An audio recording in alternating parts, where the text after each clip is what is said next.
નમસ્કાર ધોરણ 9ના વહાલા વિદ્યાર્થી મિત્રો, કેમ છો? બધા મજામાં?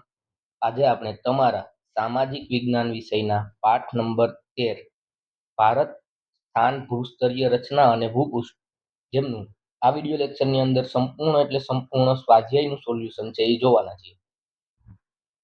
સ્વાધ્યાય સોલ્યુશન સ્ટાર્ટ કરતા પહેલા નીચે ડિસ્ક્રિપ્શન બોક્સની અંદર પ્લેલિસ્ટની લિંક આપેલી છે, ત્યાં જઈ અને તમને અન્ય વિષયોના સ્વાધ્યાય સોલ્યુશન મળી રહેશે.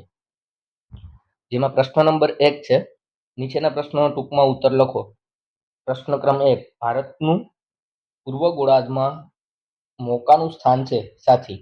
તો એમાં આપેલું છે ભારત પૂર્વ ગોળાર્ધમાં મોકાનું સ્થાન ધરાવે છે અને તેનું વ્યૂહાત્મક મહત્વ પણ વિશેષ છે, જેમાં પ્રાચીન કાળમાં પરસ્પર સંબંધોને વિકસાવવામાં સમુદ્રોનું મહત્વપૂર્ણ યોગદાન છે.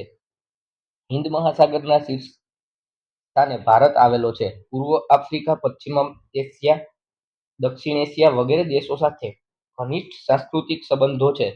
દક્ષિણ આફ્રિકાથી આવતો જળમાર્ગ તથા સુએઝ ભારત પાસેથી પસાર થાય છે. એ દ્રષ્ટિએ ભારતનું પૂર્વ ગોળાર્ધમાં મોકાનું સ્થાન છે. ત્યારબાદ બીજો પ્રશ્ન છે, ભારત વૈવિધ્યસભર ભૂપૃષ્ઠ સાથી ધરાવે છે. તો એમની અંદર આવશે ભારતના ઉત્તર ભાગમાં ઊંચી વિશાળ પર્વત શ્રેણી આવેલી છે. તેમાં હિમાલય જેવા ઉચ્ચ પર્વતો, ઉચ્ચ પ્રદેશો, ઊંડી ખીણો, ઘાટ વગેરે આવેલા છે. તેમજ ઉત્તરનો મેદાની પ્રદેશ વિશાળ છે, જેમાં ગંગા, સિંધુ, બ્રહ્મપુત્રા જેવી મોટી નદીઓની કાંપની માટીનું બનેલું છે. દક્ષિણમાં દ્વીપકલ્પીય ઉચ્ચ પ્રદેશ આવેલા છે. દક્ષિણમાં પ્રાચીન મંદિરો, કુદરતી નજારો પણ જોવા મળે છે. ત્યારબાદ પૂર્વ પશ્ચિમ કિનારે તટીય મેદાનો છે અને આમ ભારત વૈવિધ્યસભર ભૂપૃષ્ઠ ધરાવે છે. ત્યારબાદ ત્રીજો પ્રશ્ન છે, ભારતનો આંતરરાષ્ટ્રીય વેપાર કેમ સરળ બન્યો? તો ભારતનો આંતરરાષ્ટ્રીય વેપાર સરળ બન્યો છે કારણ કે વિશ્વના ઘણા બધા દેશોનો વેપાર સમુદ્ર કિનારાના લાભને કારણે સરળ બન્યો છે. ભારત લગભગ 7500 કિમી લાંબો સમુદ્ર કિનારો ધરાવે છે અને મોકાનું ભૌગોલિક સ્થાન ધરાવે છે. આ ઉપરાંત લાંબા સમયમાં સુએઝની નહેરમાં થઈને યુરોપ, ઉત્તર આફ્રિકા, ઉત્તર અમેરિકા થઈને ઇન્ડોનેશિયાની મલાસ્કાની સમુદ્ર ધુનીમાંથી થઈને પેસિફિક મહાસાગર પસાર કરીને કેનેડા પહોંચી શકાય છે. આમ સમુદ્ર માર્ગ બહોળો હોવાને લીધે આંતરરાષ્ટ્રીય માર્ગ સરળ બન્યો છે. પ્રશ્ન ક્રમ 4 છે, ભારત સંસ્કૃતિનું સમન્વય તીર્થ બન્યું છે, સમજાવો. તેમની અંદર આવશે ભારત એ સહિષ્ણુતા ધરાવતો દેશ છે.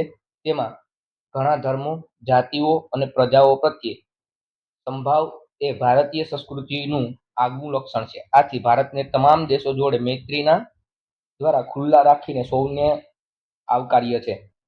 આ ઉપરાંત ભારતમાં હિન્દુ, શીખ, જૈન, પારસી, મુસ્લિમ, બૌદ્ધ ધર્મ આમ વિવિધ ધર્મના લોકો રહે છે અને ભિન્ન ભિન્ન ધર્મના સાંસ્કૃતિક તત્વોનું સંયોજન જોવા મળે છે. આથી ભારત સંસ્કૃતિનું સમન્વય તીર્થ બન્યું છે. પ્રશ્ન ક્રમ 5 છે, મૃદાવરણીય પ્લેટો કેટલી છે અને કઈ કઈ તે જણાવો. તો મૃદાવરણીય પ્લેટો કુલ 7 છે.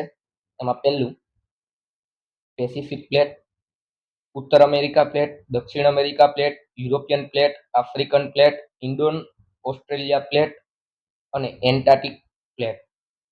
ત્યારબાદ પ્રશ્ન ક્રમ 2 છે, નીચેના શબ્દની સંકલ્પના સમજાવવાની છે. એમાં પહેલું કીધું પ્રમાણ સમય.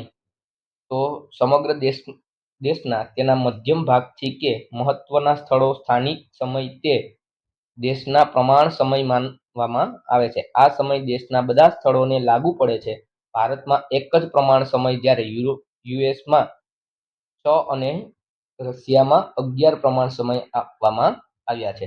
ત્યારબાદ બીજું છે કર્કવૃત. વિષુવવૃત્તથી 23.30 અંશે ને અંતરે ઉત્તરમાં આવેલી અક્ષાંશ વૃત્તને કર્કવૃત્ત કહેવામાં આવે છે. ત્રીજું છે દ્વિકલ્પ, જેની 3 બાજુએ સમુદ્ર કે પાણીનો વિશાળ જથ્થો હોય તેને દ્વિકલ્પ કહેવાય. દાખલા તરીકે સૌરાષ્ટ્રનો દ્વિકલ્પ, માળવાનો વગેરે. ચોથું છે અપસારી. તો પૃથ્વીના સંરચનામાં કેટલીક પ્લેટો એકબીજાથી દૂર થઈ રહી છે, જેને અપસારી પ્લેટ કહેવામાં આવે છે. અપસારણની ક્રિયાથી ભૂપૃષ્ઠ પર સ્તરભંગ થાય. પાંચમું છે ગોળાર્ધ. સમગ્ર પૃથ્વીનું વિષુવવૃત્ત બે સરખા ભાગ પાડે છે. તે ભાગ પૃથ્વીનો ગોળાર્ધ કહેવાય છે. વિષુવવૃત્તથી ઉત્તરે આવેલો ઉત્તર ગોળાર્ધ અને દક્ષિણે આવેલો દક્ષિણ ગોળાર્ધ. છઠ્ઠું, અભિસરણ. કેટલીક જગ્યાએ મૃદાવરણીય પ્લેટો એકબીજાની નજીક આવી ગઈ છે. આ પ્લેટોને અભિસરણ પ્લેટો કહેવામાં આવે છે. ત્યારબાદ પ્રશ્ન ક્રમ 3 છે. નીચેના પ્રશ્નોના જવાબ લખો. એમાં પહેલું છે, ભારતના સ્થાન અને વિસ્તારની વિશે માહિતી આપો.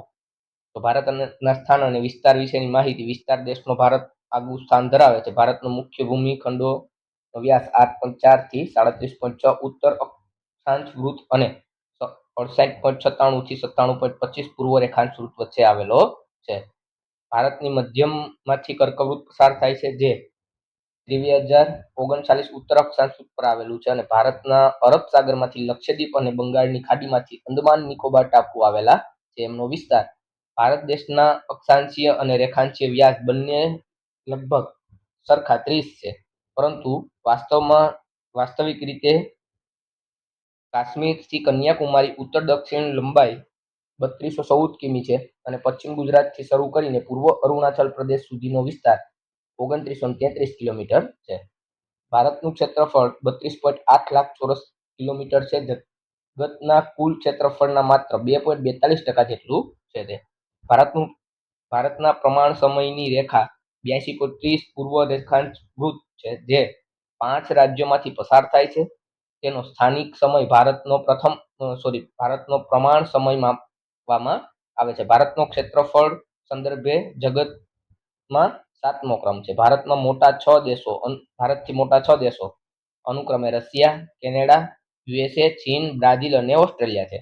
ભારતના પૂર્વ અને પશ્ચિમ આવેલા સ્થળોના પ્રમાણ સમયમાં આશરે 2 કલાકનો ફેરફાર છે. ત્યારબાદ બીજું છે, સુએઝ નહેર શરૂ થવાથી ભારતને કયો લાભ થયો છે? તો ઈસવીસન 1869માં રાતા સમુદ્ર અને ભૂમધ્ય સમુદ્રને જોડતી સુએઝ નહેર ભારત અને યુરોપ વચ્ચે આંતર આશરે 7,000 કિમી જેટલું ઓછું થયું છે. તેથી જળમાર્ગે યુરોપ, USA અને કેનેડા સાથે વેપાર કરવામાં સમયની ઘણી બચત થઈ રહી છે. આ સુએઝ નહેરને લીધે આ દેશો વચ્ચે વ્યાપારમાં ખૂબ જ લાભ પ્રાપ્ત થયા છે. ત્રીજું છે, પૃથ્વીની રચના વિશે વિસ્તૃત માહિતી આપો. તો અહીંયા તમને પૃથ્વીની રચના વિશે વિસ્તૃતમાં માહિતી આપી દીધી છે. તમારે વિડીયો પોઝ કરીને લખી લેવાનું છે, અથવા એમના સ્ક્રીનશોટ લઈ લેવાના છે. ત્યારબાદ આગળ આપેલું છે, પ્રશ્ન ક્રમ 4 છે. નીચેના પ્રશ્નોના ચાચા વિકલ્પ પસંદ કરી જવાબ લખવાના છે. એમાં પહેલો પ્રશ્ન આપ્યો, ભારતની પ્રમાણ સમયની રેખા કયા રાજ્યમાંથી પસાર થતી નથી? તો નથી એવું કીધું એટલે એમની અંદર આવશે તમિલનાડુ. પ્રશ્ન ક્રમ 2 છે, ભારતની ઉત્તરે ચીન, ભારતની વાયવ્યએ શું આવેલું? તો પાકિસ્તાન આવશે એમની અંદર. ત્રીજું છે, નીચે આપેલા રાજ્યને દક્ષિણની ઉત્તર દિશાના ક્રમમાં ગોઠવવાના છે. દક્ષિણથી ઉત્તર દિશામાં પહેલું કેરળ, બીજું આંધ્રપ્રદેશ, પછી મધ્યપ્રદેશ, પછી દિલ્હી અને ત્યારબાદ આવશે ઉત્તરાખંડ. ત્યારબાદ પ્રશ્ન ક્રમ 4 છે, નીચેના પૈકી કયો દેશ ભારતના ક્ષેત્રફળ સંદર્ભે વધુ વિશાળ છે? તો એમની અંદર આવશે કેનેડા. ત્યારબાદ પ્રશ્ન ક્રમ 5 છે, ભારતના પડોશી દેશોના સંદર્ભે કઈ જોડ અયોગ્ય છે? તો અયોગ્ય જોડની અંદર આવશે બાંગ્લાદેશ અને પશ્ચિમ. બરાબર. તો અહીંયા તમારું સ્વાધ્યાય સોલ્યુશન છે એ પૂર્ણ થાય છે. જો વિડીયો પસંદ આવે તો વિડીયોને લાઈક કરો, તમારા વિદ્યાર્થી મિત્રો સુધી શેર કરો અને અમારી ચેનલને સબસ્ક્રાઇબ કરો, જેથી તમને આવા જ ઇન્ફોર્મેટિવ વિડીયો મળતા રહે. Thank you.